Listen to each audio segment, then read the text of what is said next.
Nauwi sa gulo ang isang liga sa Coronadal City.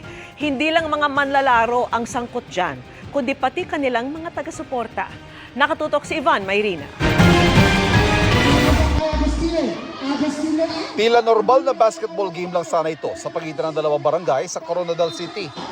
Pero sa bandang fourth quarter ng laro, napansin ng tila yakapan ng dalawang player mula sa magkalabang team. Nagkakapisikalan na pala sila hanggang bumagsak sa court. Pero imbes na pigilan na iba pang manlalaro, sumugod pa sila sa kaguluhan.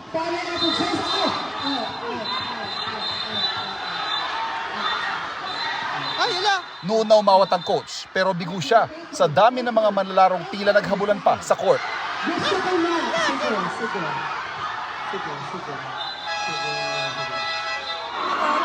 Pati mga supporter ng mga team, sumugod sa gitna ng court. Tila may dinudurot, may hinahamon din ng iba sa kabilang grupo. Dahil sa insidente, hindi na ipinagpatuloy ang laro. Pinalabas na rin ang mga sangkot na players sa rambol. Wala pang pahayag ang organizer sa liga.